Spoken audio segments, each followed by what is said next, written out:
বন্ধুরা, আজকে খাই খাই বাঙালিতে দেখাবো পমফ্রেট মাছের ঝোল সর্ষে দিয়ে। সর্ষের তেল কড়াই গরম করে মাছগুলোকে কড়া কড়া করে ভেজে নিতে হবে। তারপর মাছগুলো তুলে কড়াইয়ে দিয়ে দেব আলু আর পেঁয়াজ। পেঁয়াজ কুচি নুন দিয়ে হালকা ভাজা ভাজা করে একটা বাটিতে আদা, হলুদ আর লঙ্কার গুঁড়ো পেস্ট তৈরি করে নেবো। আর একটু টমেটো সস ব্যবহার করেছি। গুলিয়ে ব্যাস আলু পেঁয়াজের নরম হওয়ার মিশ্রণটার ওপর দিয়ে ভালোভাবে মশলাটা কষিয়ে নেব।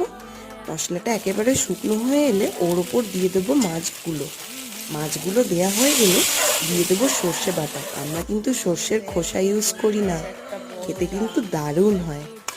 তারপর আর কি, জল দিয়ে ঝোলটা ফুটিয়ে নেব 10 মিনিট মতো। তারপর আলুগুলোও সিদ্ধ হয়ে যাবে আর রান্নাও রেডি। ব্যাস এবার নামিয়ে জমিয়ে খাবো।